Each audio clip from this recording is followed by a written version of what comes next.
G'day guys, it's the coach here. Hope you're all well. I am going to be talking Sons of Behemat, whatever you want to call it. I'm not sure. Behemat? I'm not sure. Yeah. Look, we're talking the big boys. We are talking the mightiest of rightiest. And a friend of the channel, you've seen Ash before. Ash has been around for a while. Australia's one of the best Australian players known to man, and he's come to Gargants. Ash is a little bit awkward right now, but he knows it because if you play Gargant, you are the best in my eyes. But Ash is a really good competitive wargamer, and I'm excited to talk about Gargants, who for some people think it's an 0-5 army. So to get Ash's attention, it must have something in here. How are you, mate? Yeah, good, man. How have you been? Really well, really well. I've been, obviously, if you're watching this as we've recorded, I'm rushing this paint job. I've got my own 2-day event, and we're going to discuss one of my lists that I'll be taking at this event, but also doing armies on parade. But I'm excited about this army. I think it's going to be cool. I think there is something in it, and I think you and I are going to talk through some lists, and that's what I'm excited about. I'm always excited. Yeah, it's good to be talking Warhammer again. Like, this is awesome. Love it. It's nice. I've been away for a week, funnily enough, so I feel a bit rusty doing this. But hey, we are talking Sons of Behemat. We are talking the big boys. We have a lot to go through. There are so many war scrolls to unpack here, folks, that this might be, strap yourself in. This could be a really long episode. It's a real behemoth of a battle team. It is mega. Mm-hmm. So let's cut to the chase. What drew you to this army? Because you are a very, very competitive gamer. You've done very well with Ironjaws. You've done very well with Tzeentch. You've done very well in the Australian competitive landscape over a number of years. So what drew you to this Gargan army as your next Age of Sigmar army? Yeah, so, I mean, the first thing that draws me to any army is the models. So that's an obvious one. It's difficult to look at those lovely young men and not feel a certain stirring in your waters. But yeah, certainly that's the first thing that drew me to them. But each time I choose a new project, I like to try something different. I like to try a new play style, something that I've sort of seen being played a little bit here and there, and something I've not tried myself. And so this time my big project was going to be playing a monster army. So there's a few that have been running around, the more tribes doing pretty well lately, and yeah, even like Terrorgeists before them causing havoc. And I love the idea of just having a few models to roll around the table with and do as well as you can. And I don't know that any of those other armies can do it as well as Sons of Behemat can. So that's certainly something that's got me going. I'm a big fan of the Monster Mash. I always include big monsters, even though probably it's not the best choices in my armies. Certainly sometimes I've been at a disadvantage, but I just enjoy it. It's just, for me, monsters is Warhammer. You know, nothing is scarier than a big dragon, a big, a giant, anything like, a big something. For me, the monsters and the big heroes are Warhammer. But, very similar to you as well. I wanted to get into this because I wanted a different play style. I've done, magic heavy. I've done speedy armies. I've done horde armies. I've done, a whole range of different armies, but I've never played something like this. I did play Grizzle Gore before Grizzle Gore when it was just the Royal Menagerie in old Flesh Eater Courts. But look, I think for me, is it just that it's going to be a fun army to you, or do you think this is going to have potential at tournaments? Is this a bottom table army? I think that this is going to be like most armies. It'll fit across the breadth of the tournament scene. You'll have some players that are living that destruction life, running across the board, trying to do as much damage as they can.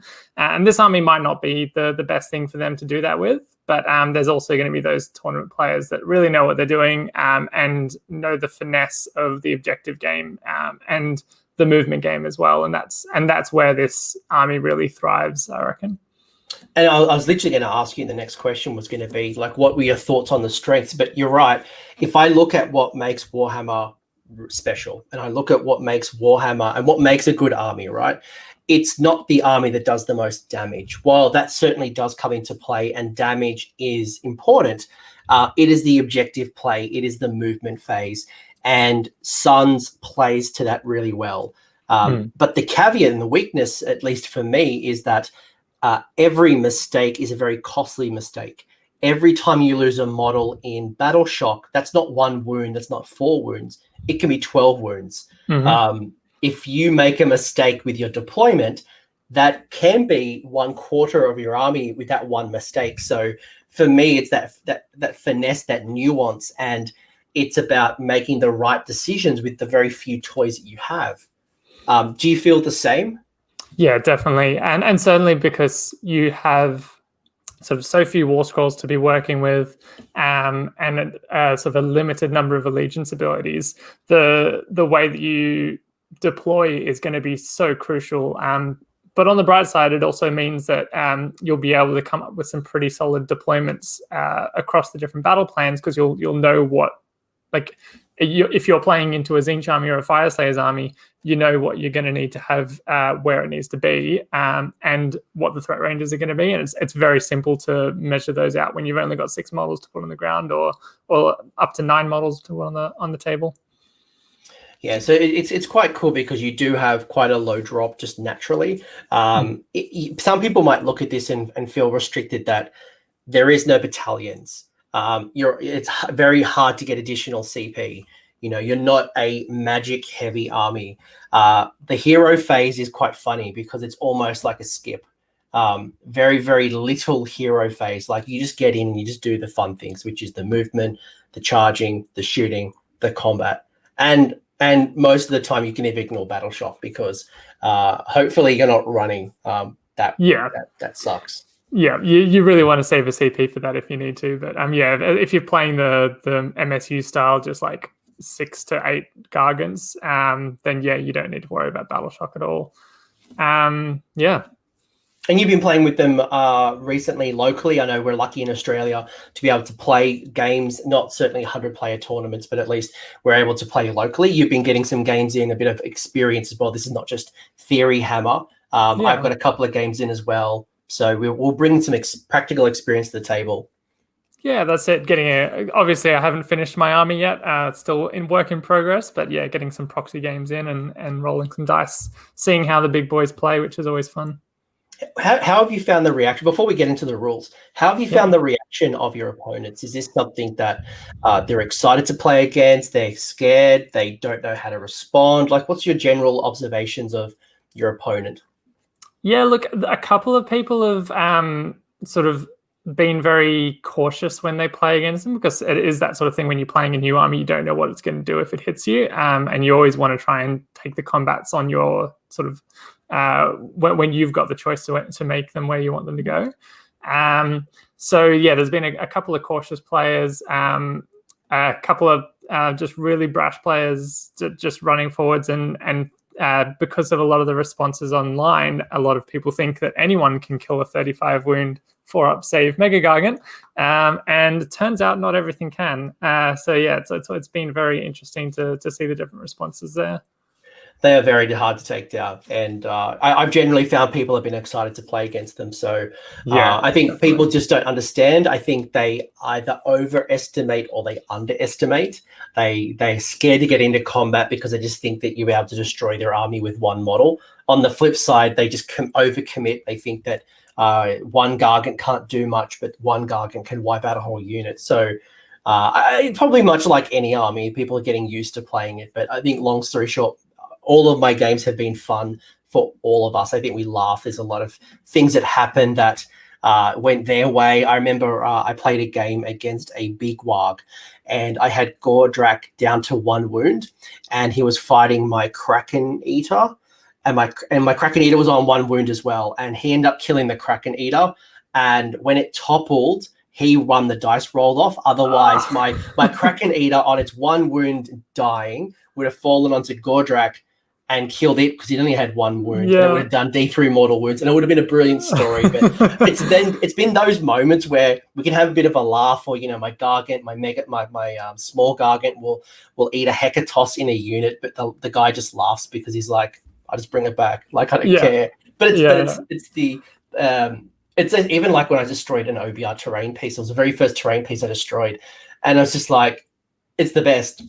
So Yep. we all had a laugh. I love the way the army plays it. It feels like you read the narrative. So I mean, first of all, I have to just shout out to the guys that wrote the narrative in this this battle tome. I think Phil Kelly did an interview on the Warhammer Community podcast about it, and just the narrative in this battle tome is top notch. Like, I don't know a battle tome that I've enjoyed reading as much as I enjoyed reading this one. Just the tall tales, the weird history that the Gargants have come up with themselves through this like oral tradition of passing down the knowledge. And then when you get to the table playing them as well, they feel like you're just going out for a walk with your sons. And it's like, yeah, we'll go for a wander. We'll maybe kick an objective over here. Come over here, punch that, headbutt that. Yeah, that'll do. I guess that's the end. Walk off the other side of the battlefield. It's so much fun. Yeah. Look, if you're watching this video and you are thinking about picking the army up, I highly recommend jumping into it. This is not a pay-per-view. There is no affiliate links. It's just an army that I've thoroughly enjoyed. Ash is thoroughly enjoying. A bit of a caveat, folks, is that Ash and I have taken the same sub-allegiance, so we've both gone to take a tribe. But fear not, there will be another version of this where we will look at some of the other builds. But Ash and I are going to share a little bit about how we're interpreting the rules, both at a battle tome level, but then also a sub-allegiance level, why we're picking our units, how we're picking our units, and we're actually choosing 2 different sets of artifacts and command traits and things. So we'll talk through some of the logic behind our decisions. So without further ado, I might bring it up. I haven't bought the PDF just yet, so I had to take some quick, sneaky photos from my book. But let's talk through the book. It isn't a very big book, but it does mean that we do have a lot of options when you do look at the allegiance abilities. So first things first, you have Mightier makes Rightier. I was going to say Makier makes, I don't know what else. Mightier makes Rightier. So for anyone who's played against an ogre army, you may recognize some of these rules. I'm going to read out the rules, and then Ash, I would love your opinion on what does it mean to you and how does it kind of come into your list designing and considerations for your army. So Mightier makes Rightier. So when determining control of the objective, each friendly Man-Crusher Gargant model counts as 10 models instead of 1, and each friendly mega-gargant counts as 20 instead of 1. So basically it means because we've got such a low model count, 1 model doesn't equal 1 model. It means more. Ash, What does it mean to you? Yeah, so I mean that's huge. So it means that your man crushers are 10 models until they've taken their final wound, which a regular unit you'd have maybe 10 models in a unit. Once you've got one wound left, there's 1 model left. This guy is going to be 10 models the entire way. Same thing with the mega gargants. You've got to do 35 wounds to take 20 models off that objective. And that just is because of the size of the models, the size of the bases. You get so much value out of just either tagging the back end of an objective and still counting as 10 or 20 models, or standing in the middle of it and forcing the enemy to come and fight you on it, which certainly helps in some situations. I found it really beneficial when, because a lot of armies these days are deep striking, whether it's a unit of Chimera, a unit of Shadow Warriors, some Skinks, some type of deep striking abilities. And often those units are 5 to 10 models. You rarely see a deep striking unit more than 10. And when they come in, it's like, cool, if my Gargant's already there, you probably don't have enough to take it off me. So it makes the objective game so much, I wouldn't say easier, but you can get more out of your models because you only need one little touching your 6-inch circumference, and you've got 10 in there. So it can make a charge harder for your opponent. It means taking an objective off you is harder. Have you found that in your games? Yeah, in the couple that I've managed to play, it's certainly been. I've not played against many armies that have that sort of backfield objective grab option. I played against some Shadow Warriors, which probably is the closest thing I've had to it, and it did mean that I had to leave one of the man crushers back, ready to deal with that threat. But yeah, like you say, he was standing there. They made the charge. There were only 10 models. I was still 15 in this case because I was Take a Tribe. So yeah, they've got to kill the entire model, and a lot of those smaller units don't have the tools to do that. Well, there's another point as well, is that if they get the Shadow Warriors, for example, into combat, there's a pretty good likelihood that you're going to kill a couple of models, whether it's stuff it in your bag, whether you're going to do some damage. So that 10 very quickly becomes 5 or less. So I found it, does that mean that people are going to start putting 20 or more models kind of in deep striking, teleporting, or they'll just accept the limitations. We don't know. But I think long story short, your man crushers are 10, your mega gargans are 20. And as Ash has talked about, there is a way to make that number much more. And worth noting as well here that designer's note that's just below there as well. So that's something a lot of the previous sort of reviews have missed, sort of glossed over a little bit. And that was flagged in the FAQ that this actually means that you can choose to use these rules, the Mighty Makes Mightier rules, instead of the special rules for objective holding in a battle plan. So, for example, if you're playing... what was the example? Places of arcane power is the one that everyone's talking about. Yeah, so if you're playing in Places of Arcane Power, you can choose for a Man Crusher to count as 10 models on that objective instead of the enemy capturing it for being a leader. I know there's some clarity that needs to come about. I think there's been some discussions that does that mean that I change the entire scenario and then my opponent can't score?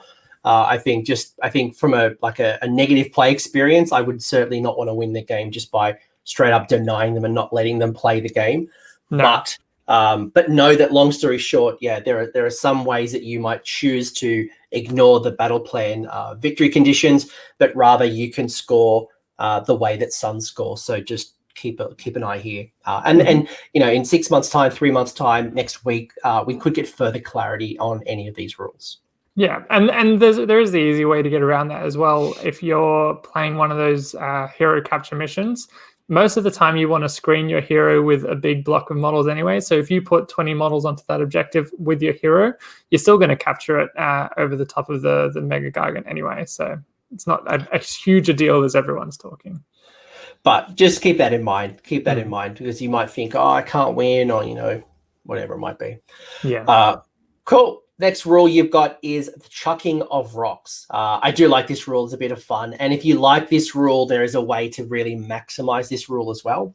So in your shooting phase, you can pick one friendly man crusher gargant unit wholly within 18 of the general. Each model in that unit can make a shooting attack with the chuck rocks missile weapon profile. So basically it's a range 18, D3 attacks, force 3s, rend 1, damage D3. So now the interesting thing is that your units, just if you haven't gotten to this part of the book just yet, you can have up to 3 man crusher gargants in a unit. So it could be up to 3 chucking some rocks. Funnily enough, I was showing Ash just before we started. I did actually model a guy chucking a rock. Reminds me of the old Gargants of Albion. So I had to have a guy throwing the rock. But talk to me. What are your thoughts and experience with chucking of rocks? Is this something that you build a strategy around? Is it nice to have? Do you remember it? I think in Stomper Tribe you can build around it a little bit, but regardless of what you're throwing, you're only going to be hitting on 4s. So you can't really rely on it doing the big amount of damage that you need to. Again, I think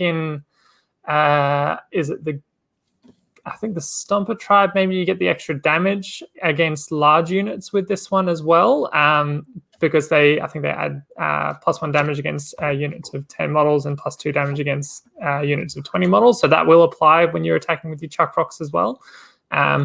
But yeah, either way, it's 18-inch range, so you're going to be standing pretty close to the enemy when you're throwing them. So really, this is more as an on the way in rather than a win condition, standing back and shooting. And it's nice to be able to, you might want to throw. I find that I've been throwing rocks mostly at support heroes, those hag queens, those, little support pieces. And yes, there's a -1 to hit with Lookout Sir often, but because of the damage potential, all I need is 2 of those rocks to hit and well, not hit, but for those 2 hits to go through on a wizard or a support hero. And that could straight out kill a 5 wound or a 6 wound hero. So I found it's worth the risk. Lookout Sir, I've been able to throw rocks up at the Gothazar sitting behind a block of 30 Mortec Guard, or maybe chip down a Behemoth's profile a little bit to make it a little bit easier to handle. That's where I've used it a little bit, is chipping down the Behemoth profile. And like you say, throwing it at the support heroes. Once I've managed to kill a support hero with across the entire shooting from the army, but it's certainly better off at chipping those, because usually Behemoths will go down a tier after 3 or 4 wounds, so you can pretty reliably get that. Yeah, so 1 or 2, and you obviously don't have the -1 to hit from lookout. So, but at least, if I'm standing in front of, like 30 or 60 Mortek Guard, or, a Witch Elves behind a blocker and a support hero, and I just can't get to it, at least I've got an ability to wade through the big chaff unit, or, whatever it might be. I've got some options, but it's certainly something that I'm not building around unless I went down, as you mentioned, the Stomper tribe. So funnily enough, on the screen, we do have a little bit more about the sub-allegiances. So you're able to customize your tribe a little bit more by doing one of the 3. You can go Kraken-eater, War Stomper, or Gatebreaker. So with your general, you pick one unit that's going to be your general, and that is the tribe that you take. So it doesn't mean that you can only use Kraken-eaters, but it does start to formulate your strategy. Any thoughts? I know you and I have both gone Kraken-eater, and we'll talk a bit about the rules and why we've gone down that route. But do you have any thoughts on the War Stomper, the Gatebreaker, as the general, and maybe what comes about, or why or what, or how? Yeah, so War Stomper, I think, probably has the best artifact in the book, which is the Ironworld Cestus, which gives you re-rolling saves on your mega-gargant. Aside from that, you're probably taking 1 War Stomper, mega-gargant, and lots of little guys, because you get the most value out of that tribe from the smaller gargants. So they get that extra damage. They've got a bunch of command abilities that the War Stomper can use, which one of which lets you chuck rocks with all of your Man Crusher gargants. And then a few of them are kind of the standard command abilities from the core book, that apply then in an aura. So you can get a lot of value out of your command abilities when you play in that allegiance. The Gatebreaker tribe is pretty cool. I think this one definitely also has potential, and I've written a few lists that I'm not happy with yet, so that's why I've not really focused on it. It's the harder one of the two. It is the harder one of the two, but there is some list tech in there. I've been playing around a little bit myself. Yeah, I think definitely because the Gatebreaker has the most damage output of all of the mega-gargants, that's already a good win in that basket. Then you're adding to that because you get to choose one of these sort of fierce loathings that gets you +1 to hit against a certain type of unit. And you can really build into sort of the different armies that you may think you'll be facing in the meta at the time. So you can plan around the idiots with flags, for instance, and trying to kill those totems or units that have the support characters within them. But yeah, other than that, I think the problem with the Gatebreaker tribe is that the buffs from its allegiance ability only apply to the Gatebreaker mega-gargants and the Man-Crusher gargants again. So if you're looking to take multiple megas that aren't all the same one, that's where it feels like you're not getting the value.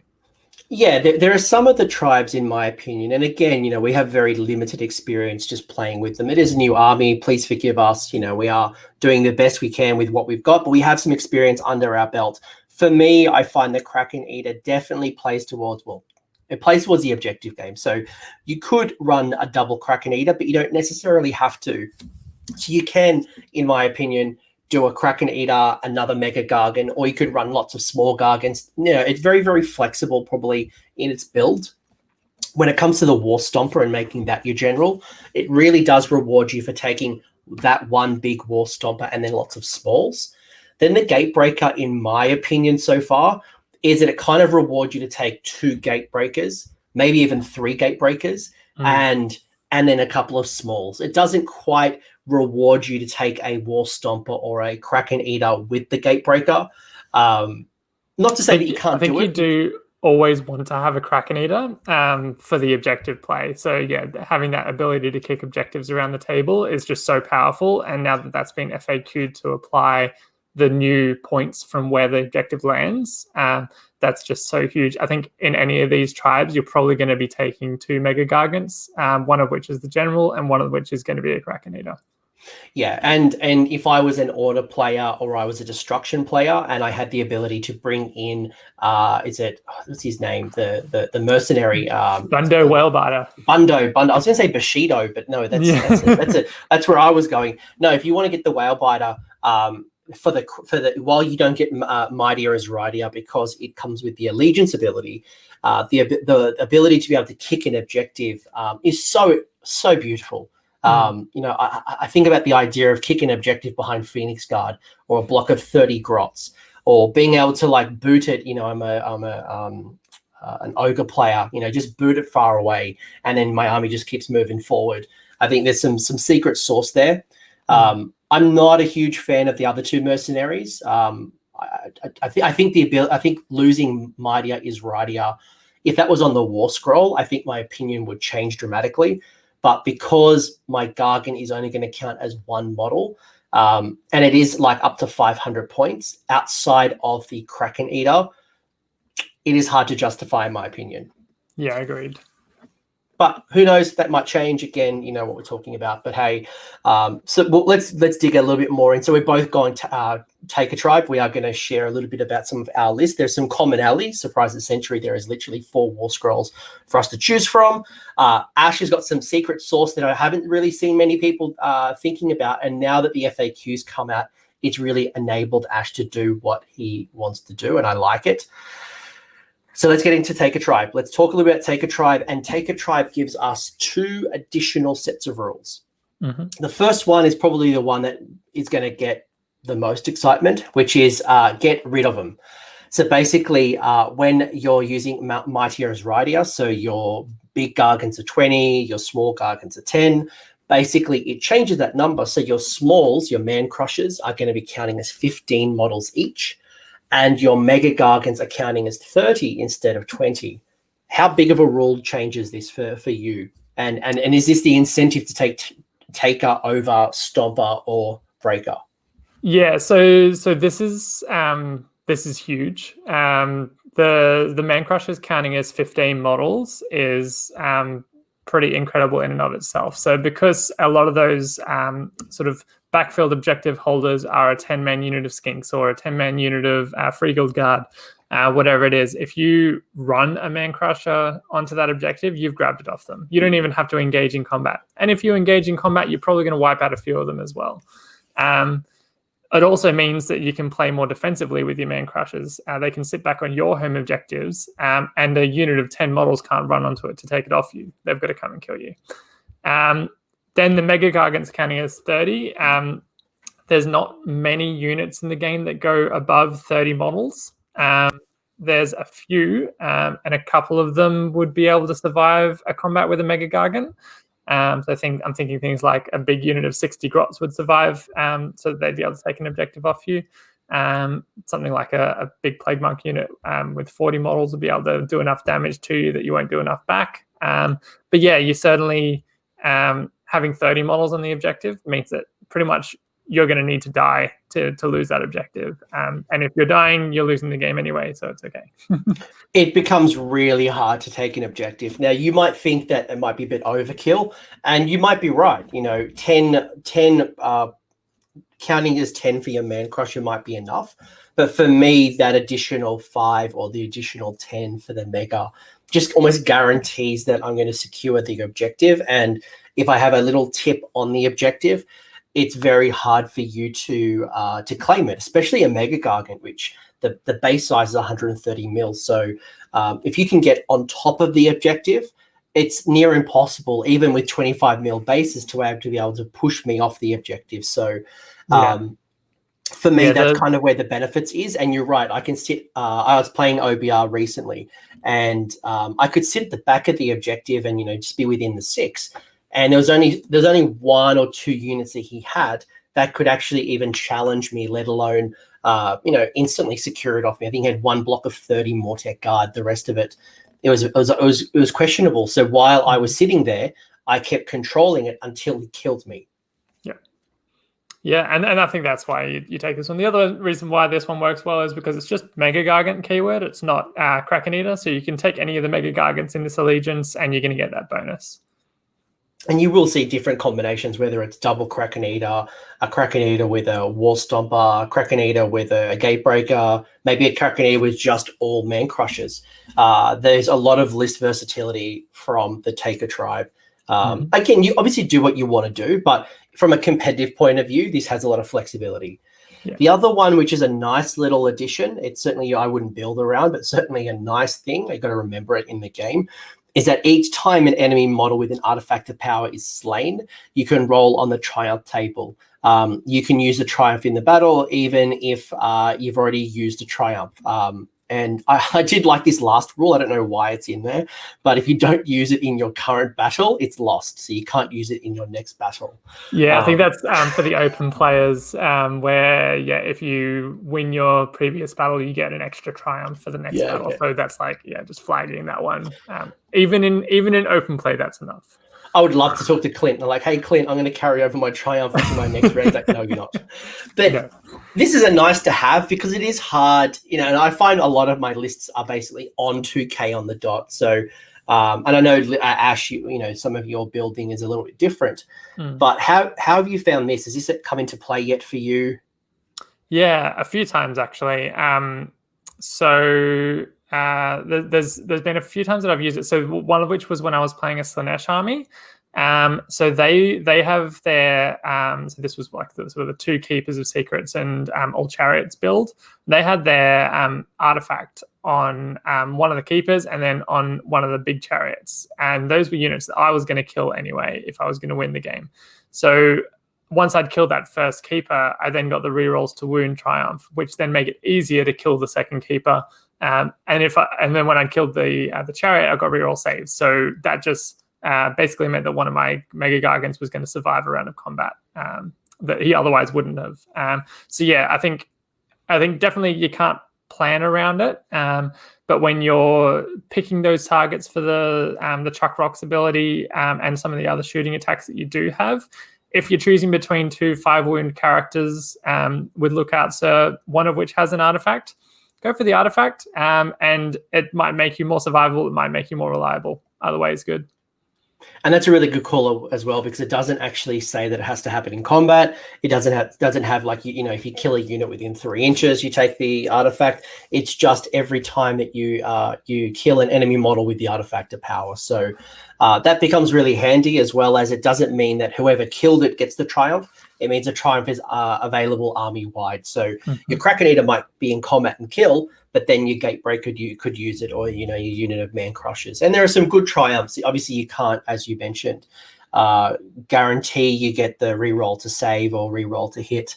But having that ability does go a long way with the Gargants, especially because of the high damage output that you want. It's hard to get consistency and reliability. So any way that you can do that is just going to be a big win for the Gargants. Yeah, for sure. It's come up with me a few times, but triumphs in general, people don't remember. So find yourself a token, find yourself some way to remember this rule, because it'll happen in the heat of the battle. Good chance you'll forget. Yeah, write it on the back of your hand. That's what I've done a couple of times. Just like, reroll saves, and then hopefully you remember it when you're looking down to pick up your dice. Something that we don't normally do, normally I reserve this to a faction focus, is I would talk about the command traits and the artifacts, and we'd kind of break it down. But given that we both go on Take a Tribe, I thought I'd ask you, what are your thoughts on the command traits? Do you think that they've all got a place? Do you think some are stronger than others? For anyone who's on the podcast, the ones that there's 6 of them to choose from, which is very generous. You can increase your wounds characteristic to 40 instead of 35 for the generals, which is awesome. Yeah. You can reroll save rolls of 1 for attacks that target the general. You can add 1 to the attack characteristic of the Shipwrecker War Club. This one is an interesting one. I'd love your thoughts on it in a minute. But when you kick the objective, so get off your land, you can roll 3d6 instead of 2d6. You can also take 1 that gives you an additional artifact, or you can subtract 1 to the hit roll for enemy models within 3 inches of this general. So thoughts, are they all good? Some stronger than others? Which ones kind of appeal to you? Yeah, I think 5 out of 6 are competitively viable. The louder than words is the one that doesn't quite do it for me, because his very big stick, getting 1 extra attack, probably not going to get you too much value from that artifact of power. A lot of these are about adding resilience to your mega-gargant. So that's something that you do want to do, because having it survive on that objective as 30 models is going to be super crucial. So having 40 wounds instead of 35 might be enough to keep you on the objective. Getting rerolling saves of 1 is just saves you from having to cast a Mystic Shield if you go that way, or from needing to spend a command point on it. So there's been a few times where I've spent command points for the rerolling saves of 1, and that's been enough to save that mega-gargant. The strong right foot is great. It's fantastic. And particularly with the FAQ that's come in the way it has, that's the one that I'm looking at playing towards in the future. The very Inquisitive is interesting because you can essentially, because it gives you two artifacts of power. Otherwise, in this book, there's no way of having 2 artifacts of power because there's no battalions. So you'd normally be limited just to the 1. So by taking this, you can take an artifact of power on your general, and you can also take a second artifact on one of your other mega-gargants. Now, if that's a kraken-eater, you can use one of the ones from the kraken-eater chart. If it's not a kraken-eater, you can use your first artifact of power as a realm artifact, and then your second artifact of power as one from the trophies taken by force list. And that then unlocks you sort of 2 mega-gargants with artifacts, which is pretty good as well. Also, and then unique is you can stack and have your kraken-eater with actually 2 artifacts as well. So this is the first time I've seen this rule in the game that one leader can have 2 artifacts. Yeah, it's almost like saying your artifacts can be a command trait if they want to be, which is kind of cool because you get that flexibility. And yeah, extremely intimidating is one that I've played around with a few times as well. I know this is one that you like the look of as well. Just -1 to hit when you're within 3 inches of the general. So that doesn't mean only when you're attacking him. So if you're within 3 inches and attacking another Gargant, you're -1 to hit.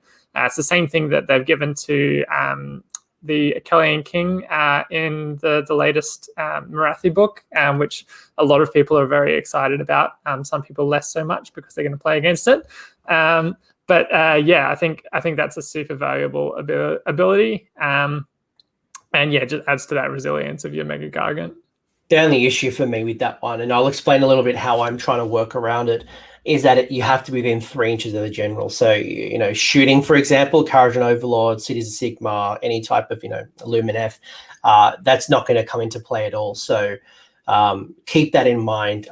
Combat-focused armies, it's incredible. We should probably talk a little bit about, we've kind of danced around it twice, Ash, and we probably should acknowledge it right now, the FAQ and what we're kind of talking about here, because there was an FAQ update.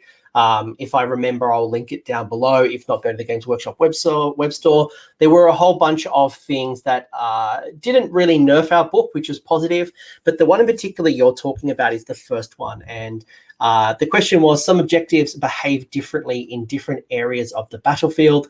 So the example they use is battle plans like Scorched Earth or Border Wars. So basically, there might be an objective in the center of the board. It's worth 2. If it's in your opponent's territory, it's worth 4. If it's in your home territory, it's worth 1. If you kick the objective, so let's say you move it from the middle into your enemy's territory, does the value change? And the answer was yes.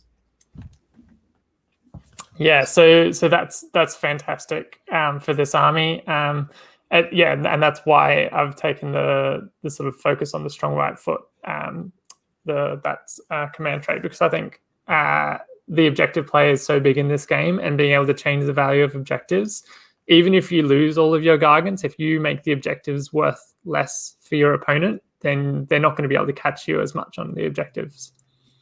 You can kick it out away from them. You can, make them stretch out, or you could kick it behind your lines, and it makes it harder for them to go for. You could kick it in, as you've mentioned, change the value of it.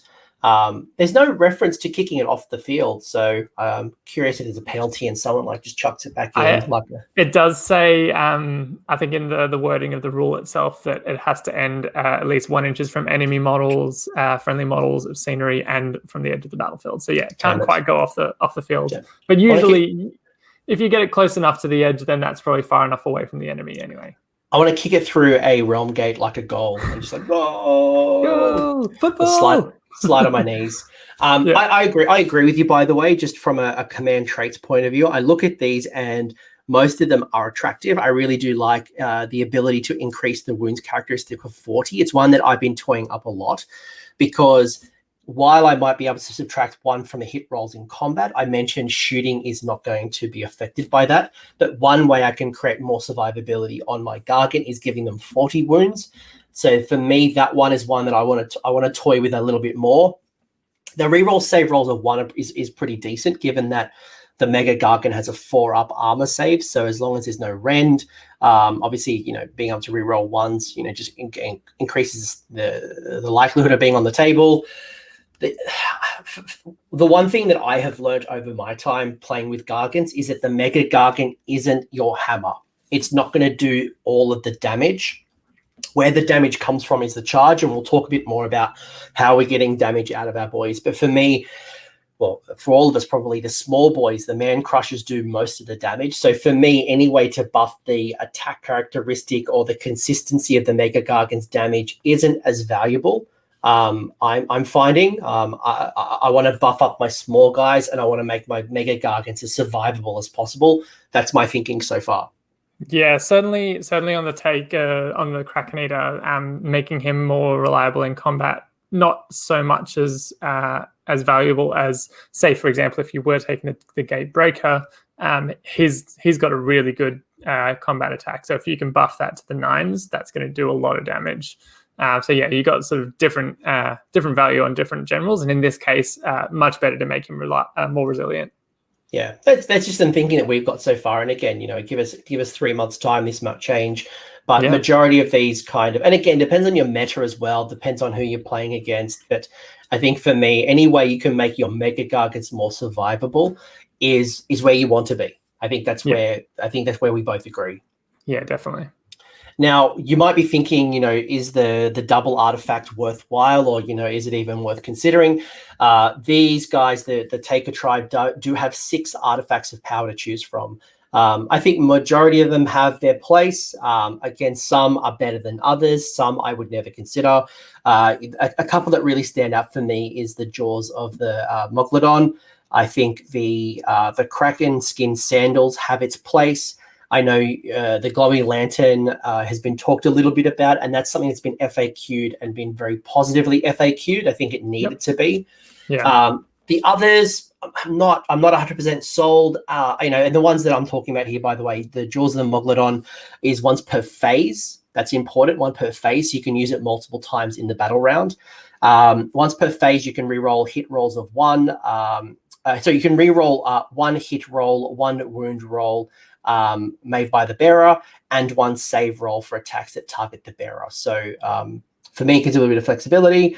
The kraken-eater, so the Kraken skin sandals changes the Almighty Stomp's attack characteristic to 3 instead of 2, and the rend becomes -3 instead of -2, and it becomes flat 3 damage, not D3. Yeah, so that's a huge increase on that damage profile.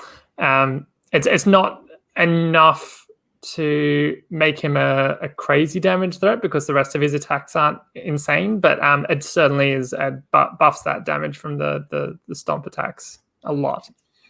You've chosen the Glowy Lantern, so I'll let you explain a little bit more about the Glowy Lantern, but it essentially gives you a bit more abilities by a wizard. So no FAQ, guys. You want to check this one out. Don't read what's in this book. Yep. Ash, talk to me about Glowy Lantern. Yeah, completely written over. Basically, the new way it's worded is the bearer is a wizard. So that gives you all of the benefits of being a wizard. So you can cast spells, you can cast endless spells, you can unbind, you can dispel, you can do all of that shenanigan.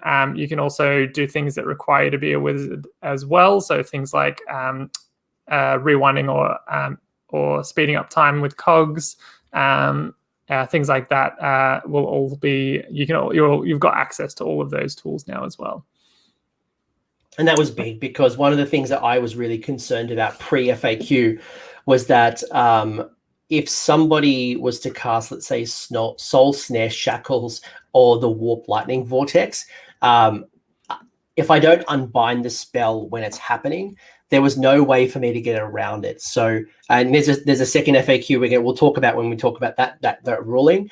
But once an endless spell's on the table, there was no way for us to handle that.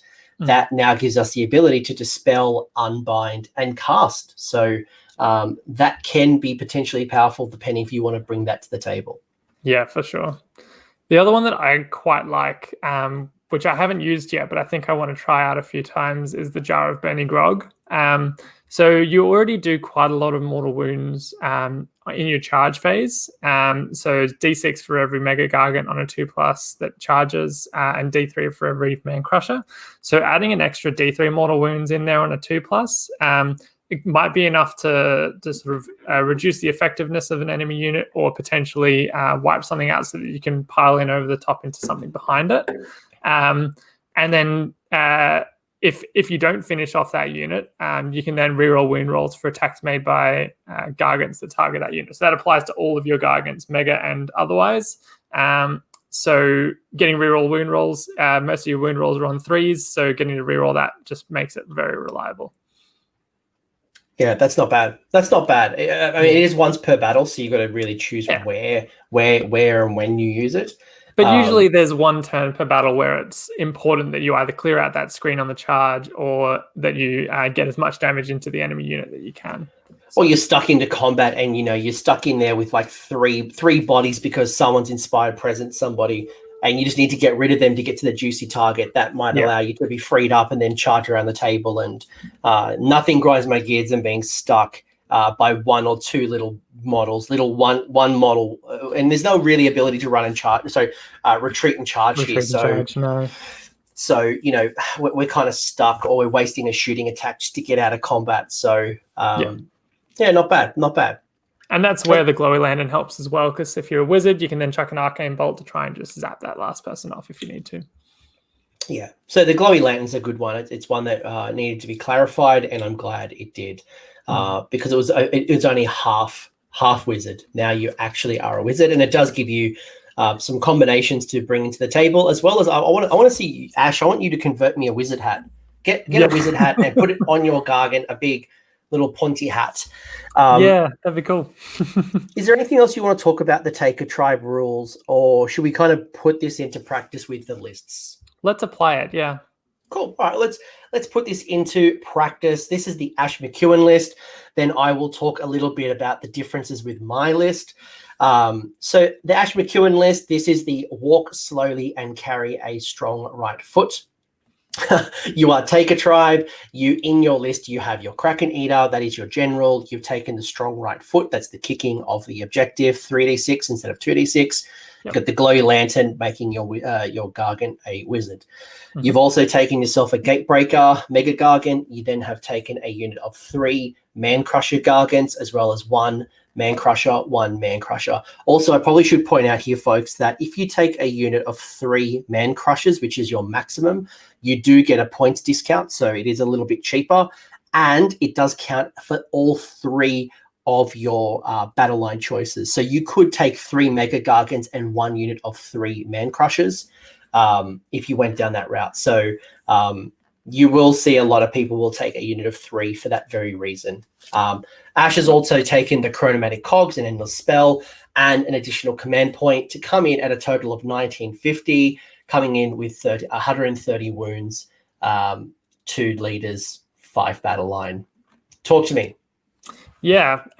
So 130 wounds, that's pretty solid. Usually the average is around the 120 mark. The majority of this is on a 4+ save. You got 70 wounds on a 4+ save, and then the rest on a 5+. So not too bad, all things considered. It actually also, even though it's only what have we got? We got 7 models, but it actually counts as 45, almost 100, I think 115 models on objectives, close to that. Because your big Gargants are worth 30, your small Gargants are worth 15. By the way, what it does mean as well is that when Ash has a unit of 3 of those man crushers, it doesn't count as 15. It can count up to 45.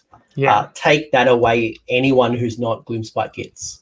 Yeah, that's it. So the way that this list works, so I've called it walk slowly and carry a strong right foot, because that's kind of the way that you want to play it. So you want to use the glowy lantern to cast the cogs with your kraken-eater and then slow down time. So that gives you re-rolling saves on the kraken-eater, and you can cast an extra spell. So then you put a Mystic Shield onto the Gatebreaker. You've got then 2 mega-gargants with a 4+ save, 1 re-rolling, and 1 re-rolling ones.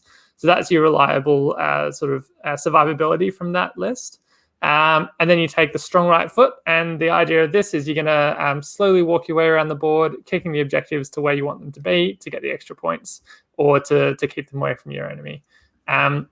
The reason we've gone with 3 man crushers and then 2 individual man crushers is because to fit the cogs in, you can't quite fit in 6 man crushers, even if you go 2 units of 3. I think you're 30 points short to be able to do that. So if we get some points decreases at some point, that could be something that has potential.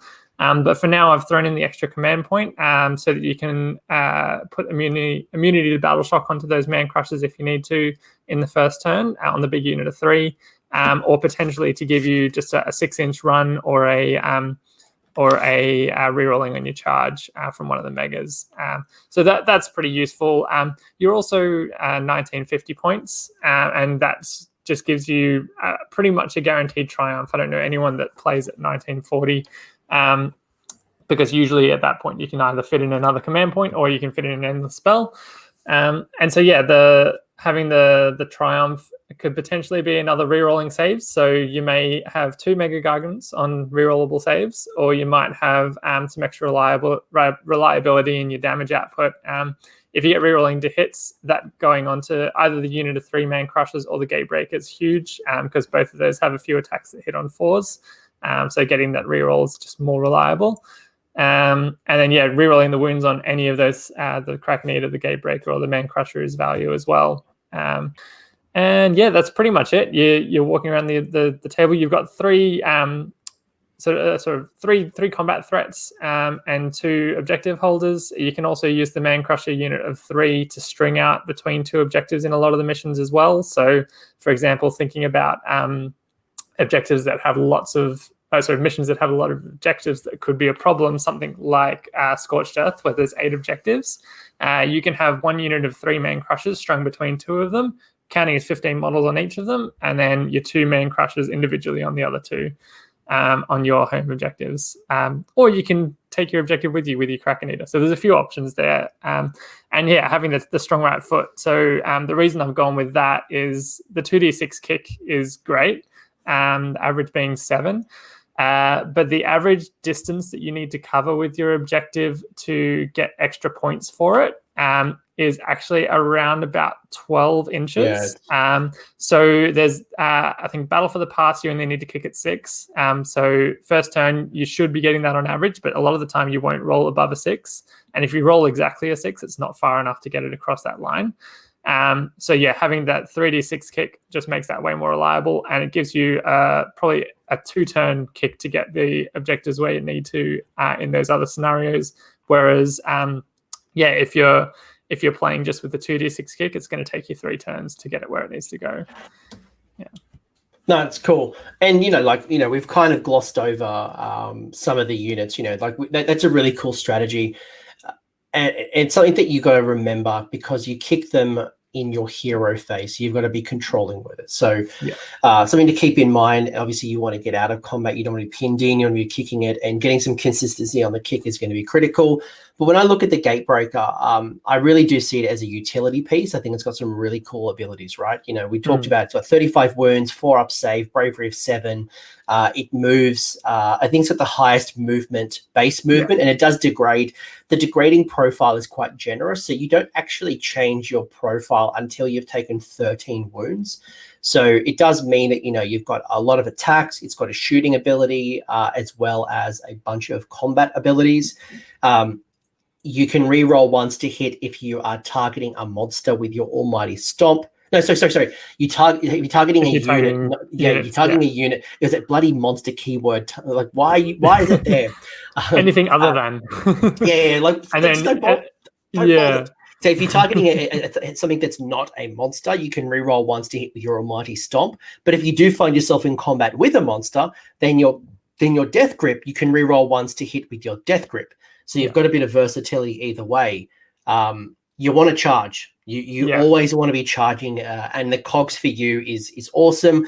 I mentioned earlier I did have a game against Big Warg, and it was a big dance to see who could charge and who didn't charge.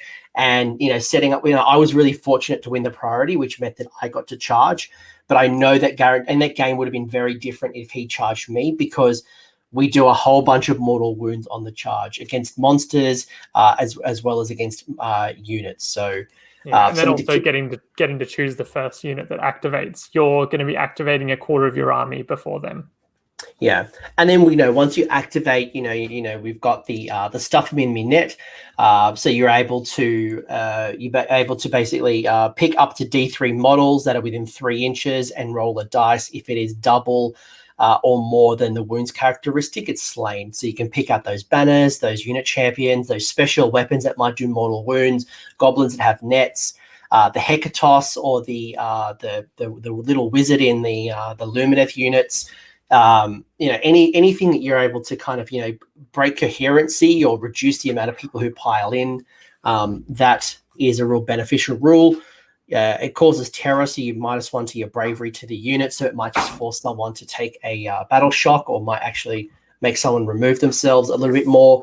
And then when it dies, it timbers, and you could do some damage if you roll a dice, and basically if you win the dice roll off, you pick a point within 5 inches, and that units take D3 mortal wounds. Which is always a fun mini game to play at the end of the combat phase as well. Like, oh, you've killed my Gargan, but you've got 1 wound left. What if I roll that dice and I beat you, and I get to land on top of you? That could be enough to then make the rest of the game a little bit more difficult. And I did share my Gordrak story before. Like, I want to take him down. But the kraken-eater is good. I like it. I think it's worthwhile whether you are taking Take a Tribe or you're not taking Take a Tribe. It is probably the one that I would mercenary. I would bring in if I was running an order or a destruction army. They're the 2 ones that can get the kraken-eater. But it's not the kraken-eater. It's a named character. So the rules are a little bit different. The other thing with the Gatebreaker as well is he's got he does +1 damage to anything that's either in cover or in a garrison. Now garrisons don't pop up all that much. But if you're shooting at say a Saurus Astrolith bearer inside the temple, you can get 5 damage on his shooting attack, because that +1 damage applies to shooting and combat. So that's great for popping off those support heroes that want to usually be standing in cover, and especially when a lot of your attacks have Ren 2 or Ren 3. You're pretty much ignoring the +1 to their save anyway, so that there's super value from that. And also KO, aren't they? They're garrison in their ships, yeah, they do. Right? They garrison the ships. Yeah. So you can survive the shooting attack and then get into combat with them. You will do a bunch of additional damage. Or if your opponent is wholly within a terrain piece, there are some cool rules with your Gatebreaker. And for me, we talked a little bit about this before. The Gatebreaker, it does more damage than the kraken-eater, but the smash down rule, the ability to destroy terrain piece at the end of combat, and reduce it to rubble, like that's just you don't remove the terrain piece, but you will just remove the effects. So the stupid bone-tied nexus, it won't be able to use its 4 rules. It's just treated as deadly terrain. That's super good. So any of those terrain pieces that add value to the army. So bone-tied nexus is a great one because it's usually in the middle of the board as well.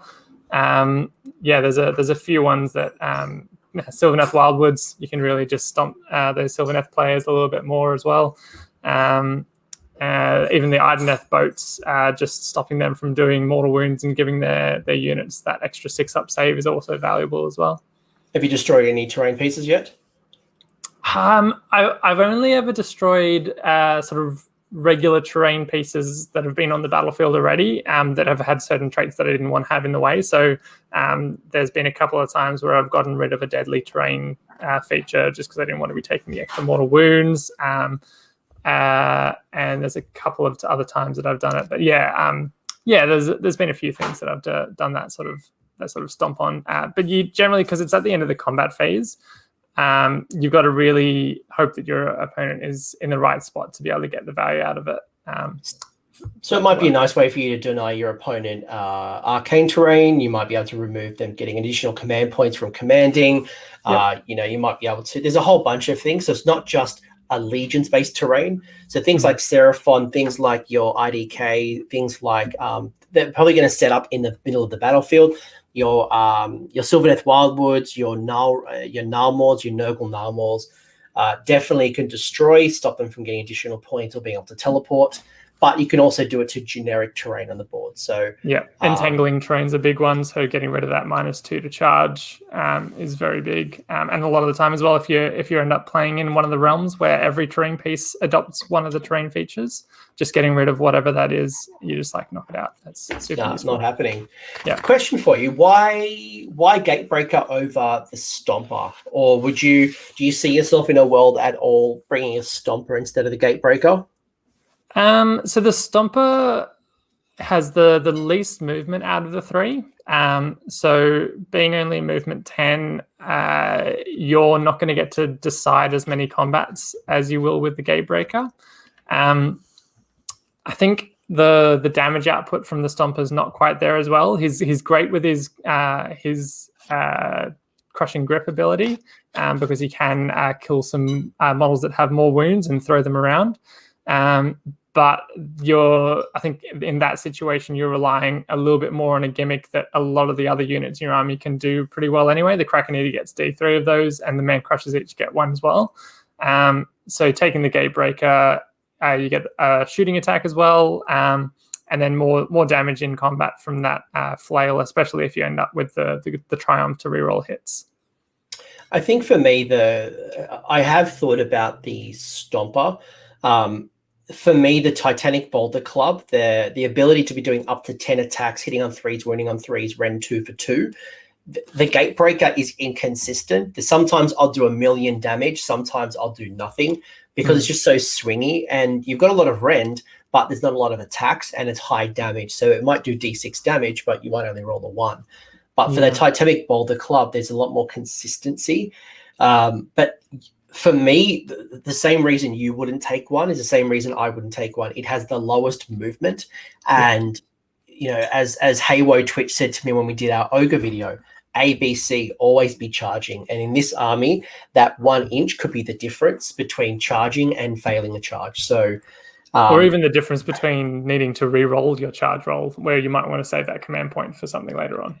And we don't have a lot of command points. So any way you can keep the command point up your sleeve is important. I don't want to be re-rolling it on, I want to keep that for my Man Crusher Gargants. I don't want to be using it on my mega-gargants. But, the hurled body is pretty cool. I do like the stuffing in the bag, though, when it comes to the Gatebreaker. And it does have a... Yes, yeah. So yes, yeah. Sorry, I was looking at the shooting attack because that's the other thing is that the Gatebreaker has a shooting attack. The Stomper doesn't. No, so there's a little bit less versatility there. So I think that's for me why I'm going Gatebreaker as well. Yeah. And I think the Man Crushers, they're the ones who do the damage, right? It's not, for me, it's not the mega-gargants. The mega-gargants sit there and soak up damage and do some damage, but it's the Man Crushers that people underestimate the damage, and they surprise me. They really surprise me because they do damage on the charge. They stuff them in the bag so they can, they're not as good as the mega-gargants for stuffing in the bag. They do some really good damage, and they have 10, unwounded. They have 10 attacks from their massive club. That's crazy. Yeah, and like you say, the damage is from abilities, not from their regular profiles necessarily. You've got, you can potentially stuff 3 models into your bag on 2+. On a 2+, you'll be doing 3d3 mortal wounds on the charge. You've got the 3d3 shots from your from the Chuck Rocks ability. And then, eventually when you get into combat, if you're still all on full health, you've got 30 attacks 3x3. So that's a lot of damage that can come through -1 rend. And then you've got 3 headbutts, which go to 4 damage when you're unwounded at -3 rend as well. So the rend is where the damage comes in this army, where I think looking at the damage characteristic, it's not huge on most of these attacks, and maybe doesn't make a lot of sense to some people. But when you look at the rend, that's where the reliability comes in. Like every wound that goes through from your headbutts is going to kill someone, maybe kill 4 people. And it's so funny when you headbutt 4 skeletons to death. Well, that's how I killed Gordrak in the end, funnily enough, when I did have a man crusher around and he headbutted Gordrak, and it was satisfying, but I still would have rather the timber from a mega-gargant. Yeah. The one rule that I've really started practicing, and I'm starting to get good at it, is the keep up rule on the man crusher. And that has allowed me to essentially slingshot my army the same way that the Narmal lets you slingshot your unit. So if you don't know what you're talking about here, guys, the keep up rule. So if the unit is within 12 inches of a friendly mega-gargant, at the start of the charge phase, it can attempt to charge in the charge phase, even if it ran. Now, for me, that has been powerful. Have you had any luck yet? Have you been able to take advantage of this? Yeah, for sure. And that's where in those scenarios where you start 18 inches apart, if you spend that command point to run 6, then you're 4 inches away for that charge, turn 1. And you've just gotta have your mega within 12 inches behind them. So you don't even have to put your mega-gargant that far up the board to actually give that run and charge ability. What caught me out as well is it's not wholly within 12, it's just within 12. So if you've got that unit of 3, you just need one of them within 12 and you can slingshot the whole unit. When I first read it, I thought, everything's wholly within now. So I initially assumed it. And when I reread it, I went, oh, wow. That's actually better than thought. Yeah. yeah. So being able to, because that's it, man. Always be charging. So whether you take chromatic cogs or not, you want to be looking for ways to get into combat. And for me, being able to get that additional positioning your mega-gargant is critical to make sure you can take advantage of that, thinking about where you want them to be so you can slingshot. But it's also a mega-gargant. So you could slingshot off your gatebreaker. You could slingshot off your kraken-eater in this list. Yeah, and usually what I'll do to get the most out of that is that I'll run my man crushers first so that I know where they're going to be, and I'll know when I can then use that slingshot ability. Worth noting, when you do run and charge like that, though, you can't give the rocks out to that same unit because it's a shooting attack. So no run and shoot, unfortunately. But you can still get a lot of value from it. So while it is an ability, you are triggering a shooting attack. It has a shooting profile. So just to clarify, if you do that, you are sacrificing. But to be honest with you, I would sacrifice that shooting attack every day of the week. It is inconsistent. It will do some damage, but if you think about it, just charging 3 man crushes in, the stomping charge can do up to 9 mortal wounds if you had a unit of 3. Then you get to stuff them in the bag during the pile-in. Then you get the 3 damage profiles that it has in combat. So getting that into combat is far worth more than a shooting attack and then potentially failing the charge. Yeah, 100%. Yeah. So anything else you'd want to add to this list, Ash? I mean, it's a pretty nice list. It's a little bit different. I know, when we have been talking about this army, you've brought some really interesting ideas to me. We've talked about bringing in some Flesh Eater Court mercenaries. We're talking about the Fire Slayer mercenaries. You've obviously brought the chronometer cogs to the table. Again, not many people are thinking about this. But is there anything else you want to add to this? Anything you've learned from your experience?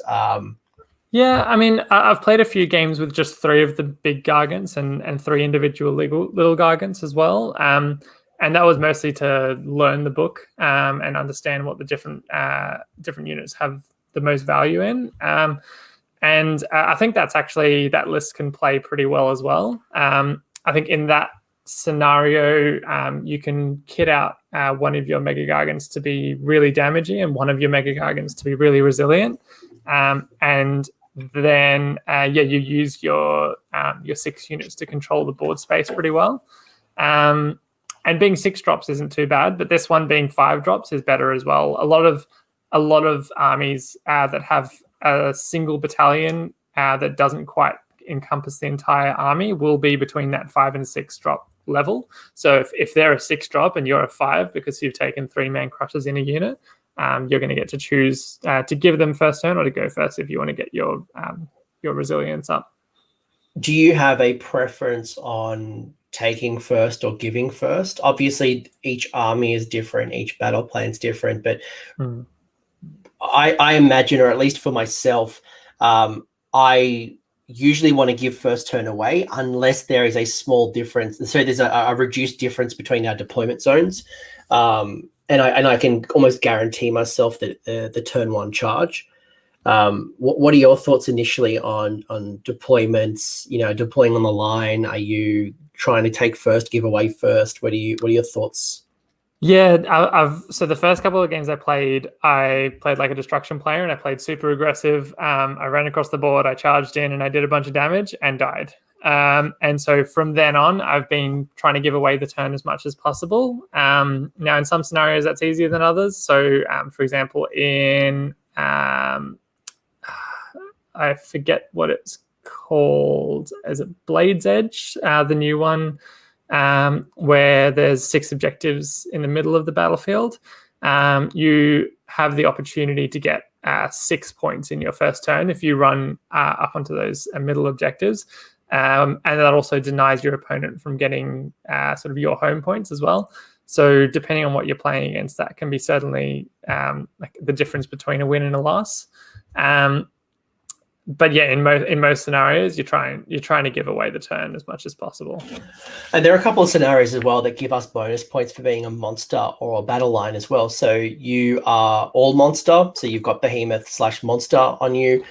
You've got 3 units here that are battle line, which is awesome. You've got 2 leaders as well. So any way that you can secure those additional points, you definitely have that advantage to get an early lead. And then once you're on there, it's going to be hard for them to take that off you, especially Undertaker Tribe, where you are 30 or 15 as opposed to the 20 or 10. Yeah, for sure. And we really do excel in those scenarios where there's less objectives towards the end of the battle. So something like Star Strike is a really difficult scenario for us because there's so many points at the end of the battle. And you're not likely to have enough units to grab all 3 of those objectives. So yeah, you just got to be aware of that and be sort of playing more cagey in that sort of scenario where you do need to sort of survive until the late game to actually be able to score enough points to get the win. Yeah, no, that's great. So I'll share a little bit about my list. And so I'm taking this list to a tournament, a 2-day tournament, literally in a couple of days' time. So I'll give you a report on how that turns out very soon. And hopefully, unlike my Jaws of Mork list, this one's match play legal.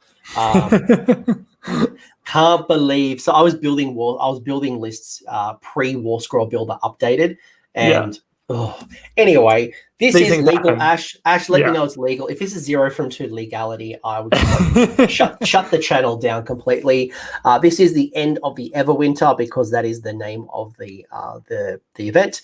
I am Sons of Behemat. I am Taker Tribe, so my megas are counting as 30, my smalls are taking as 15. But I've come from the realm of Shimon. And the reason I've gone from Shimon is I have taken the Plate of Perfect Protection. So I mentioned that I like to play, and maybe this is me being cagey with my mega-gargants, but I want to build my mega-gargants more around survivability. The longer that 35 wound monster is sitting on an objective, counting as 30, because that doesn't degrade, right? If it has 1 wound left, it still counts as 30. So I want it on there as long as possible.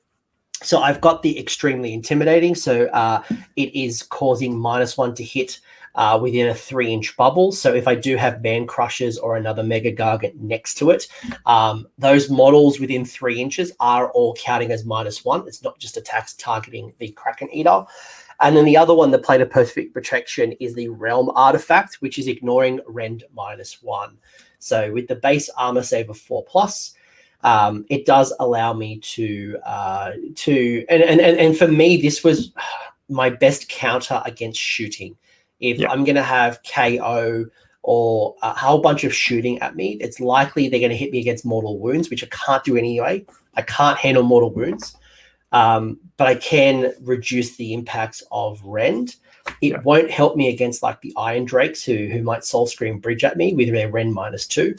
But for most of the time, I should be able to absorb a bunch of shooting. I thought that was my best defense. If I don't find this as good as effective, I will switch out to maybe the 40 wounds, or I might go to the kicking, the objective 3d6. But So far, I have only dropped one game, and that was by one victory, victory point. So it's going well, but I haven't played against Change Host. I haven't played against KO. I haven't played against some of the harder armies in the meta. So yeah, I think the Change Host is a great example of where the Plate of Perfect Protection really helps you, because all of their shooting, aside from the Exalted Flamer, is Rend 1. So yeah, you're going to get a lot of value out of it in that matchup. Maybe less so in the Stormcast, Shootcast game, but yeah, there's always going to be the counters and the hard counters. And to be fair, if the Stormcast army has to shoot your kraken-eater mega-gargant to bring it down, your Gatebreaker can make it across because he's faster and get into combat with them. So. And they're not shooting at my man crushers. And they're not shooting at the man crushers, yeah. And that's what I'm most worried about is, keeping those man crushers on the table. People are going to be shooting at the big boys because, people are just trained to take down the biggest on the table. And it's the man crushers that pack most of the punch. So very similar to you, Ash, I do have a Gatebreaker as well for the reasons that we just talked about. It has a higher movement, so it has a higher likelihood to get into combat. The damage output is greater, but one thing that I do want to test is how this army will go against something like a Nighthaunt, who's going to ignore Rend. So I think that's where maybe the War Stomper, with its more consistent or more attacks, and they're not as high rend or high damage swings, might actually work better in that type of meta. So if we see a resurgence in Nighthaunt, and we kind of are a little bit, I may reconsider. But I think Crushers have a lot of club damage as well. Yeah, the Nighthaunt army plays, or at least the couple that we've seen popping up in Australia lately have been sort of MSU style Nighthaunt. Particularly the one that Matt Tyrrell, the master, is running is a MSU. And whether you're charging in a Gatebreaker or a War Stomper, you can probably kill 10 models on a 4-up save regardless of which one it is. So I think the value from the Gatebreaker into every other matchup other than Nighthaunt is going to be more. So yeah, I agree with you taking that one. Yeah, it's a consideration, and as the meta evolves, it might justify. I think right now the Gatebreaker is just too good. The only other thing I'm considering, and crazy old Anthony is now thinking about buying his 4th mega-gargant, is do I do a double kraken-eater and dropping the Gatebreaker, keeping the same amount of smalls, but having 2 different threats for kicking the objectives. And again, if they're just sitting there being idle, taking damage, and it's the man crushers doing the damage, then 2 kraken-eater threats. I haven't tried it yet, but I think there might be something in it. Yeah, I mean, so you can only ever kick one objective per turn. So you're not going to get as much value out of that ability in that first turn, but by taking 2 kraken-eaters, if you just do decide to go with the 2 artifacts command ability, you can then put an artifact on each of your other mega-gargants. So there's a few different reasons why you might want to do that, and certainly once you've kicked one objective where you need it to be, having a second kraken-eater on another objective, you'll be able to get that where it needs to go as well. That's what I'm talking about. You could have 2 kraken-eaters on the flanks, and maybe your man crushers in the middle, for example, and then one turn you boot the left objective, the turn after that you boot the following objective, and it could be that consecutive. Because if you've only got one kraken-eater, for you to do that, it'll take you all game. You might get 1 or 2 objectives at best that you can boot, but having multiple threats and redundancy and choosing the best one to boot first, that to me is where I might lean towards a second kraken-eater. Now, I don't know if it's worth it. The Gatebreaker is still good for versatility, but there might be something in having a double kraken. Yeah, it also allows you to, we talked about how you need to control the objective to be able to boot it. So it allows you to set up that second boot if you get given the first turn. So you can move your second kraken-eater towards where it's going to need to be to kick an objective later on. Whereas if you're given first turn, your your one kraken-eater, if you haven't taken one, is going to be standing where that objective is, ready to boot it next turn. Yeah. It's just something to consider, especially now we've had the clarity on the FAQ of what's happening with the booting and if that's a viable strategy. Because the interesting thing is that there is no way for your opponent to move the objective other than having their own kraken-eater. Yeah. So once it's moved, it's moved. So now we don't know exactly how big of a swing this is going to be on the meta and how armies are going to adapt. Will people start taking in their own mercenary kraken-eater? We don't know. Yeah, I think more likely you'll see people adapting the way they screen, and they'll start screening where they don't want your objective to land, because that can stop it from getting across the line when it needs to. Yeah, and you might start seeing, I think, things like there's a lot of teleporting that's happening now in the game. So more and more people are looking for those units that give them a free 5-inch move, a teleport, being able to have multiple layers of screen. So you might find it's going to be a lot harder to get into those objectives, and it might take you an extra turn to kick it. But I think this is the cool thing, right, is that we can discuss this, and there's a lot of options for us, whether we go double Kraken, whether we go Kraken and Gate Eater, whether we go Kraken and Stomper, whether we just go one Kraken and all of the Man Crushers. The options are there. And I think, by the way, guys, if you haven't noticed, I've got 3 Man Crushers, 1 Man Crusher, 1 Man Crusher, 1 Man Crusher. So I have 1 more Man Crusher than Ash. So I have 1 more unit to screen, 1 more unit to go for an objective. But I don't have the cogs. I don't have the command point. I don't have the triumph that Ash is likely to have. So I think the challenge, Ash, that you're going to have potentially, if you're going to face a Lumineth, a Seraphon, a Nagash, anyone who has magical supremacy, how the cogs come into play, or is that just a wasted 80 points? You're not just wasting 80 points, you're wasting 180, because that's the bracket that these models come in. So yeah, it's definitely plus the artifact, because you can't really do anything with it. But true. I don't have the versatility. I don't have the guaranteed +2. I don't have the re-rolling saves. I mean, you could bring in swords. You could bring in other endless spells, walls, whatever it might be. Yeah. And the cool thing as well, guys, is that the other update is that we can walk out of endless spells. So we'll treat them of having for the long shanks is we're able to move out of those things. So you could set up a wall and then jump over it. Yeah, great for your mega-gargants. Obviously, the Man Crushers don't have that rule, but very, very useful to walk over the top of the. I played a game against a Warp Lightning Vortex that set up one of the Warp Lightnings in between 2 sort of really tall 5-inch buildings, and so that just means you can walk straight over the top of that to get to objectives. So my army's coming straight on 2k on the dot. So I do have more wounds. I have 142 wounds. But I think, if Ash gets his combination off and gets a lot more of the reroll saves, you've got Mystic Shield, you probably get a few more quality wounds. But in saying that, I do have the ignoring of Rend 1. So, going from a 4+ on my mega-gargant to a 5+, that may add a little bit additional value. So it's definitely a toss-up, and certainly I think looking at the 2 lists side by side, they're very similar.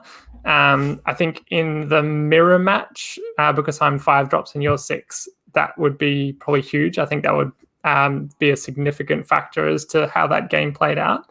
But yes, I think either way, I've certainly built lists that look exactly like yours. So yeah, could go both ways. Yeah, and if anyone who's watched this show in the past, they know that there is no silver bullet. There is no one particular golden list that's going to go 5-0, 4-1. Season to taste. If you really like the War Stomper, take the War Stomper. If you want to have 3 kraken-eaters, do it. Have 3 kraken-eaters. I think we've just shown you off a couple of examples of how we've taken the rules and the sub-allegiances and the artifacts and put them into practice. Now, whether you want to choose different realms, whether you want to have more smalls, whether you want to take the best of kraken-eater that then put it in a Stomper tribe. We will do another list discussion with somebody else. That someone else, maybe Vince Venturella. I know another big Sons of Behemat fan. But we'll talk other different builds, and then you take what you want out of these lists. And who knows, in like a week's time, after I've had an extra 5 games at a tournament, my opinions may change. Or I might find that I just didn't find a lot of armies with range 1 shooting, and I was building towards a boogeyman. Yeah, exactly. And I think for myself as well, once I get this army built and painted and on the table, I'm going to want to put one of each of those mega-gargants on the table to start out with anyway. So I'll certainly be playing one of each and 3 individual littles just to start out with, to try it out. Yeah, I've got all 3 of them, and then I've got 7, and I'm building my 8th and 9th Man Crusher, so I can try the little War Stomper tribe, and we'll see how that goes. That certainly is the more damage dealing tribe of the 3. But Ash, from your experience playing with this army, what have you learnt, or what has changed from initially reading the book to now actually getting some practice in that might not be evident or might not be as obvious in your for someone who's picking up this book for the first time? Yeah, I think the biggest thing for me has been the rend, the value of the rend. Like on your mega gargants, none of your attacks are less than rend 2. So that takes a 4+ save to a 6+. So a lot of models will just not have a save against your attacks, and some will have a 6+ save, and we all know how reliable that can be. So yeah, the value of the rend in making the damage consistent is certainly something that I've noticed, and also the amount of damage you get out of sequence. So from that throw rocks ability, from the chucking rock, from the gatebreaker, from the charges, all of that damage really adds up, including like the stuff in the pants as well. All of that stuff adds up to a significant amount of damage, and it can be focused where you need it to as well. The other thing I noticed as well playing a couple of games is the Longshanks rule. You'll struggle to walk over the top of enemy units, but one thing it is really good at is if the enemy tries to surround you to take an objective off you, you can just walk out and stand on the objective again. And if you walk out of the combat with them, that's another potentially 2 turns of combat that they're not getting into your Mega Gargant. So that's a significant amount of resilience you can get just straight from that ability. Yeah, and the only GW terrain that you can long stride over is Azerite Ruins. Everything else is above 4 inches. So again, it's not something you rely upon, but if you do get tied down, or Dan Brewer loves to pin his opponents on one clan rat on the the side of the unit. If someone pins you, you're able to long stride out of there. I think for me, and by the way, the other rule that's probably worthwhile calling out is that with your Mega Gargants, if someone can auto slay you, that doesn't happen with a Mega Gargant. It can only take up to D6 mortal wounds instead. So, Hand of Nagash, for example, you try to auto slay him. No, it's only D6. Slayer King, same deal. Yeah. I think for me, the lesson that I've learnt is probably priority when it comes to who do I choose in combat. And I know that the small man crushers, they have less wounds, they have a worse armor save, they pile in stuffing in the bags is only 1 inch as opposed to 3 inches. So whenever I've got a choice between a mega gargant and a man crusher, most of the time I'm looking at the man crusher first. One, because of the damage. 2, it can't handle as much damage. Its save is rubbish. It only has 12 wounds as opposed to 35. It brackets a lot faster as well. It brackets faster. I will always try to put in my man crushers first to fight, and then I'll choose the mega gargant. Unless there's like it's about to die, or there's something I just got to remove off the table. I think that's probably the big lesson I've learnt. Yeah, the only other thing that I'd sort of flag as well is that a lot of the Mega Gargant's attacks have good amount of range. So, for example, the Gatebreaker's big, his Fort Crusher Flail is 3 inch range. So you can charge a screen and swing over the top into a hero or a big combat threat behind it and do a lot of damage that way as well. A nice in combination with stuffing it in the bag. For even like the War Stomper has all of its attacks are 3 inches, and the Kraken-eater, 2 of the 3 attacks are 3 inches. So you could stuff them in the bag, move up a little bit, or charge. You charge, do some damage. Hopefully get in and get to that juicier target. So, and I think even like the hurling of debris from the Kraken-eater, that's 24-inch range when it's unwounded, which is quite generous. And it has 3 attacks, force 3s, rend 1 for D3. So nice to get those buff wizard wagons or maybe a support hero. It's a good little bit of poke. So no, it's been good. I mean, considering there's only technically 4, actually, I lied. 5. There is 5 because we do have the Bone Grinder Gargant. What's your thoughts? I have my own thoughts. I'll let you share what you think first. So they've changed a lot of its abilities to bring it in line with the other mega-gargants. That's good. It's more consistent with the rest of the abilities in your army. Is it better than one of the other mega-gargants? Probably not, because it's not a leader. So I think the abilities are fine. It's certainly got some value, but because you do have a bunch of scenarios where being a leader is more valuable, that's where I think the mega-gargants get to sort of pip it above just that little tip. What are your thoughts? When it had the 6-inch pile-in, so we're talking, by the way, folks, there's a Forge World Gargant called the Bone Grinder. It used to have an ability to pile in 6 inches, which for me was valuable. That to me was probably the most valuable thing, other than like the crazy wound characteristic and the Gargan abilities. Now that that's been rewritten, I struggle to not just take a Gatebreaker. Yeah, I think for me, Gatebreaker versus Bone Grinder, it's the Gatebreaker every time. Plus, the Bone Grinder is a pain in the ass to move around the table. Like, it's like a bazillion. You need a carry case on its own for it. It's a cool model, but it's a model that certainly is polarizing in its aesthetic. I'm not a huge fan of it. It is one of those sort of older resin models, so you can sort of see the old sculpting not quite holding up to the new beautiful plastic. So it's difficult to find to make that decision.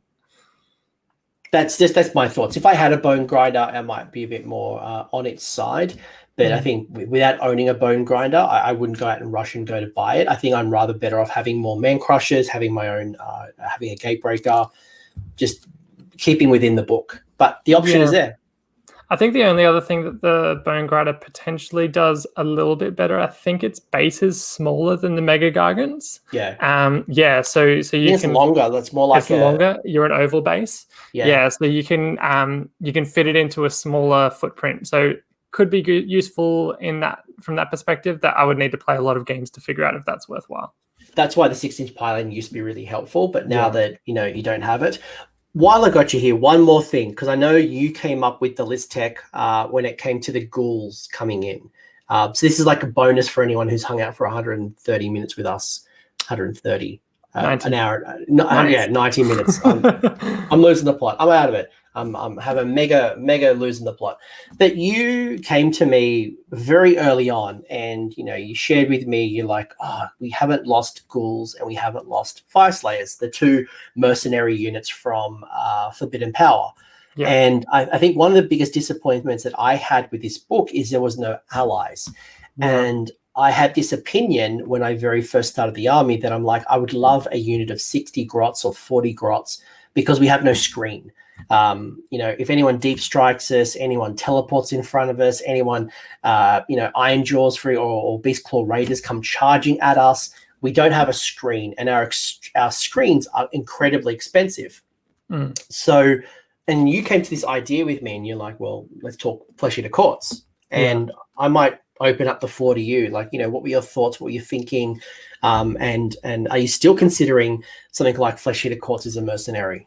Yeah, so I think the Flesh-Eater Court's Mercenaries, it also opens up a few different points values. So because otherwise you're locked into that 180 points as the minimum size unit. So being able to just take 100 points worth of ghouls or 200 points worth of ghouls if you got those points free, that can be useful in and of itself just to fill out the list the way that you need to. From the games that I've played, it's hard to think back to whether a screen would have helped, but I've been managing the threat ranges just with deployment and taking that into account where I'm setting up. So there's been very few cases where I've been caught unawares by a teleport or a big long charge. I think because the objectives in the center of the field are bait anyway, you're going to need to go and walk to them at some point. Having the screen for the cost of your first command point as well, maybe not worthwhile. I think there's definitely something to try out there. I definitely wouldn't be looking at a couple of other people have talked about taking either a Abhorrent Archregent or a Abhorrent Ghoul King. I wouldn't worry about doing that because then you're costing your first command point of the game, and then you're spending your second command point to bring on that unit with their command abilities. So yes, they're a spellcaster, but you can make your kraken-eater a spellcaster if you want to go down that route anyway. So yeah, I think ghouls is the way that I would consider doing it. There's potentially a bravery bomb army in there if you go with the glowy lantern, throw in the horror gas, take some crypt flayers, because then also you're at -1 bravery when you're within 3 inches of a mega-gargant. But I think you're probably playing the wrong army if that's the way you want to go. I'd be looking at ghouls. Probably that's about it. It does become interesting when you start bringing in like an Archregent, for example, because at present time of recording, it's about 220 points. 240, yeah. And then to get the unit on the board, you're going to have to spend a command point, and you don't get one in your first turn. So at the command point, you're almost at 300 points, and then you're asking yourself, am I better off having 2 man crushers, or am I better off adding a few more points and getting myself a mega-gargant? What do I get for my trade-off? Yes, I could bring in some horrors, some flayers, or some type of summoning ability, but it's something worthwhile considering if you're finding yourself not using a lot of command points, because this army isn't CP hungry, but when you do use a CP, re-rolling once to hit on a unit of man crushers, for example, is crazy good. Just with the amount of attacks and the amount of damage. And do I want to trade off that 1 CP so I can bring on some flayers? Maybe not. It's a hard trade-off, and I think you're right. Am I better off just taking another man crusher and not losing the synergies? I think at the moment, unless we do get allies in the future or Broken Realms changes something for us, and it might, an FAQ or Broken Realms might impact us. Yep. Something to consider, but I think I agree with you that it's probably not worth doing. And I think the break of the aesthetics as well probably kills me. Having a bunch of ghouls and gargants doesn't quite fit. Yeah. So if I was going to do it, I'd probably have to convert them out of a bunch of Johans running away or something like that. Okay. All right. I mean, we did see Darren Watson, who's going to build a Cities of Sigmar, a mixed order army, with like a bunch of 10 Johans running. I wish he got a war scroll. I wish he got even a frog rule where like the Seraphon gets put down like their frog and it does something. Give me make the terror rule the -1 if you're within the Johan radius. Do that for me. At least give me a 25 mil base in that box of man crushers so I can put him on one like that. That would be great. That would be awesome. But look, this is us taking on the book. I think we've brought up some interesting lists again, given there are only literally 5 War Scrolls to play from. Ash, anything you want to add finally to Take a Tribe, or should we just kind of bring this home and you can tell us where people can chat to you a bit more if they want to talk Gargants or talk Warhammers? Yeah, look, I think we've covered it off pretty well. If anyone's got any questions about the stuff that we've talked about, chuck it in the comments. I'll definitely be reading that through. Or you can reach me on Twitter at Ash_McEwan. Yeah, that'll be in the description below. Other than that, yeah, just I'll be romping across the mortal realms, kicking objectives and stuffing stuff in my pants. It'll be fun. And as we said as well, Broken Realms is coming. We don't know if Gargants are going to get impacted at all. We don't know. There's always, FAQs and updates every 6 months. So while we've had our initial Battle Tome FAQ, who knows? The points may get decreased. I know a few people have said that the mega-gargants are maybe too expensive. So if they got a points reduction, who knows what we would do and how we would use that, or how it might change our list building. But I think at the moment, the way I look at Take a Tribe, I think you and I are on a very similar path. It's now just seasoning to taste and how we're thinking about our armies. But yeah, that's it. I think it's definitely, there's a lot to play for this army, and certainly not the write-off like it was initially received. No. But who knows? Maybe in a couple of days' time, I will come back and say it's an 0-5 army, and I'll blame the book. It wasn't me. I didn't go 5-0 or 0-5. It was the army. I very much doubt that will happen. I believe in you. I've only had 3 games. I've had 4 games so far. Let's see how we go. I'll double the games by the time this event's over. Ash, this was awesome. It was great to chat with you. If people are playing Sons of Behemat and they are doing Take a Tribe, I'd love to hear in the comment section how you're building your armies, and maybe why you're choosing what you're choosing. Or if you don't like Take a Tribe, tell us why you don't want to take a Tribe. And I am questioning if the 30 and the 15 is too much, and if we even need it. But hey, this is why we get to test and play and try, and who knows? Maybe we're overkilling, or maybe the 3d6 boot is not enough or too much. This is where trial and error comes in. That's it. Yeah, we'll just see how it plays out, and once we get more games in, we'll be able to be more informed later in the year. Hopefully, we'll get a bunch more games in. At least this is not Maths Hammer. At least we've actually had some games where we're not theory crafting and like, oh, what happens here? All right, Ash. Thank you very much, guys. If you enjoy the show, you know what to do. Like, subscribe, # best Sons episode ever. Ash, you're a legend. Thank you very much for your time. Thanks, Coach. See you, mate. Mate, how good was that video? Surely it's going to go straight to the pool room. If you enjoyed that video, I would appreciate it if you crush that like button. And if you have an opinion, leave it in the comments section. That lets YouTube know it's a great video, and it should share it with other Age of Sigmar players. Cheers to all the bloody legends here on the screen who have financially supported AOS Coach on Patreon on YouTube members. Their contributions have helped me improve the quality, frequency, and the variety of content on this channel. So cheers, guys, you are bloody legends.